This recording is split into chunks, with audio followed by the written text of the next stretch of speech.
नमस्कार दोस्तों, मैं coach Sumit Nandal oxygen gym Rohtak से। पिछली वीडियो में मैंने बात की थी डाइट के ऊपर कि डाइट आपको कैसे डाइट कंज्यूम करनी है, किस टाइप से, किस एनवायरनमेंट में डाइट आपको लेनी है। आज हम बात करेंगे बिगिनर के ऊपर ही हम लेके चल रहे हैं। तो वार्म अप और लिमरिंग डाउन, जैसे आप एक्सरसाइज स्टार्ट करते हो उससे पहले आपका वार्म अप होना बहुत ज़रूरी है। आपका ब्लड सर्कुलेशन थोड़ा सा बॉडी में बढ़ना ज़्यादा ज़रूरी है। तो एक तो आप बेसिक से आपका वेट चाहे कम हो या ज़्यादा हो, कोशिश करें कि स्टार्टिंग में 10 से 15 मिनट अपना कार्डिक एक्सरसाइज ज़रूर करें। उससे आपका ब्लड सर्कुलेशन थोड़ा सा हाई होगा, लंग्स में ऑक्सीजन की कैपेसिटी थोड़ी सी गेन होगी और आपका माइंड कनेक्ट रहेगा कि आप एक्सरसाइज स्टार्ट कर रहे हो। दूसरा, जैसे ही आपका वर्कआउट ख़त्म होता है तो वर्कआउट खत्म होते ही एकदम से ऐसे ना करें कि आप वर्कआउट आपका खत्म हुआ और आप सीधा जिम से चले गए। वर्कआउट जैसे ही आपका खत्म होता है, आपने मान लो आज लेग्स या चेस्ट कोई भी एक बॉडी पार्ट जैसे किया हुआ है या मिक्स बॉडी पार्ट आपने किया हुआ है, तो वर्कआउट के आफ्टर जैसे वर्कआउट आपका खत्म हुआ, आपने उसी मसल्स की, मान लो लेग्स हमने कर रखी है तो आप लेग्स की स्ट्रेचिंग करें प्रॉपर 3 से 4 कोई भी स्ट्रेचिंग एक्सरसाइज करें।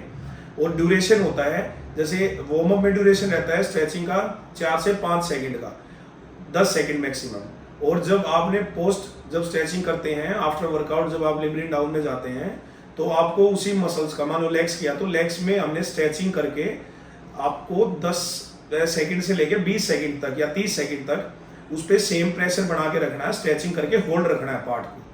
वो आपको काफ़ी इंप्रूवमेंट करेगा आपकी रिकवरी में, और नेक्स्ट टाइम जब आप एक्सरसाइज करेंगे तो परफॉर्मेंस आपकी एनहेंस होगी। तो ये मत सोचिए कि आपका वेट कम है तो आप कार्डियो नहीं करेंगे और वार्म अप के लिए आप सीधा जिम करने स्टार्ट हो जाएंगे, ऐसा नहीं है। कार्डियो ज़रूरी है, वो करेंगे तो आपकी ओवरऑल परफॉर्मेंस अच्छी रहेगी। आपका एक्टिव मेटाबॉलिक रेट जो होता है वो 6 से 7 घंटे के लिए हाई रहेगा। दूसरा, एक तो हो गया हमारा ये वार्म अप का और आपका कूल डाउन का। अभी हम बात करेंगे कि वेट गेन और लॉस में, जैसे कि एक रेशियो ले रखा है हमने कि भाई 2000 कैलोरीज, उससे ऊपर जाएंगे तो वेट बढ़ेगा, 2000 कैलोरी से नीचे लेंगे तो वेट कम होगा। हमें क्या करना है, कैलोरीज का रेशियो होता है, जैसे फैट की बात करें तो फैट में 1.9 का रेशियो होता है, 100 ग्राम फैट में 900 कैलोरीज। कार्बोहाइड्रेट का रेशियो होता है 1.4, 100 ग्राम कार्बोहाइड्रेट में 400 कैलोरीज। सेम लीन प्रोटीन जितने होते हैं, एग हो गया, चिकन हो गया, तो इनमें होता है 1.2, 100 ग्राम में 200 कैलोरीज।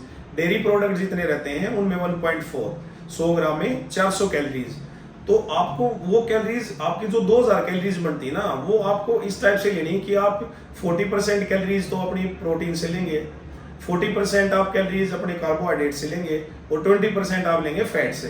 तो इस टाइप से चलना है। तो जिनका वेट ज़्यादा है उनको थोड़ा सा कैलोरीज जो कंज्यूम करना है वो प्रोटीन से ज़्यादा कंज्यूम करना है, कार्ब से थोड़ा कम और फैट से और कम। और जिनका वेट कम है, जिनको वेट बढ़ाना है, तो उनको कार्ब से कैलोरी ज़्यादा लेनी है, प्रोटीन से लेनी है, उसके बाद फैट तो ज़रूरी है ही। तो ये चीज़ आपको ध्यान रखनी है। तो 2000 कैलोरीज का मतलब ये नहीं है कि आपने, अगर आप मान लो अगर 100 ग्राम आपने घी भी खा लिया दिन का तो 900 से 1000 कैलोरीज तो आपकी वैसे होगी, बट बॉडी को अकेला फैट नहीं, बाकी चीज़ें भी चाहिए होती हैं। तो आप इनको इस टाइप से करें 2000 करने के लिए। जिनको वेट बढ़ाना है उनको कार्बोहाइड्रेट, फैट और प्रोटीन से कैलोरी ज़्यादा लेनी है, और जिनको कम करना है वेट, बॉडी को ट्रांसफॉर्मेशन करना है, तो उनको जो कैलोरीज हैं प्रोटीन से ज़्यादा रखनी है, फिर मिड में रखना है कार्बोहाइड्रेट और देन फैट। तो ये चीज़ें हैं। तो आपको दूसरी एक जो सबसे ज़रूरी चीज़ है, एक जो मैं वो कहना चाहूँगा, जितनी भी गेन की डाइट है या वेट फैट लॉस की डाइट है, आपको ना एक तो चबा के खाना है। जितना आप चबाएंगे सलाइवा आपके खाने के साथ उतना ही अटैच होगा और आपका मेटाबॉलिक जो है प्रोसेस बहुत ही अच्छा रहेगा। सारे मैक्रोज ब्रेक डाउन होंगे, क्योंकि कार्बोहाइड्रेट मोस्टली आपके मुंह के अंदर ही ब्रेक डाउन होना स्टार्ट हो जाता है। तो आपको चबा के खाना है, ऐसे नहीं है कि आपने 1-2 बाइट की और ऐसे निगल लिया। चबा के खाइए जितना हो सके, ताकि वो पूरा ब्रेक डाउन हो मैक्रोज का। दूसरा, एक जिनको वेट लॉस करना है, कोशिश करें कि फाइबर ज़्यादा इंटेक करें। भूख लगे तो जैसे क्रेविंग होती है तो फ्रूट या पानी, ये चीज़ें यूज़ करें उस क्रेविंग को दबाने के लिए। मेन मील जो है ब्रेकफास्ट लंच डिनर वो आपको रखना ही है।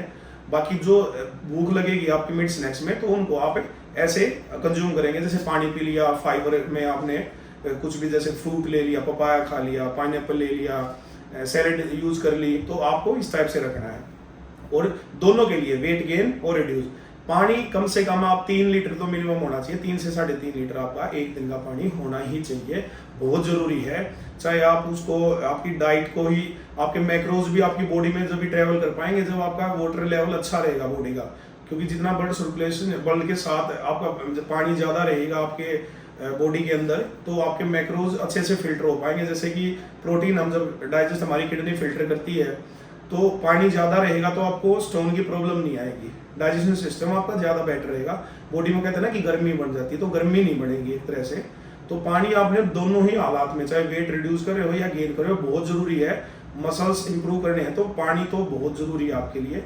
तो ये जो 3 चीज़ें मैंने बताई है, वार्म अप और जो 2000 कैलोरीज का जो फंडा होता है वेट गेन और रिड्यूस का, और जो पानी वाली चीज़ें, ये तीनों चीज़ें अपनी डाइट में आपको रखनी ही रखनी है। आपके पूरे ओवरऑल जो फिटनेस का पार रहेगा ना, जितना भी आपको फिटनेस में एक्सरसाइज वगैरह जो भी आप फिटनेस को लेके चल रहे हो जिम में, ये चीज़ें रखना बहुत ज़रूरी है। तो ऐसी ही वीडियो बनाते रहेंगे दोस्तों, आपको अच्छे अच्छे टिप्स देते रहेंगे।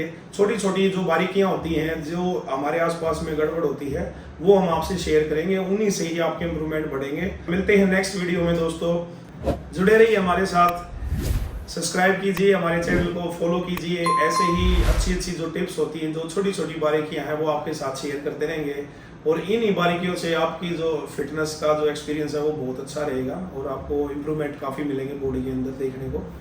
तो धन्यवाद दोस्तों।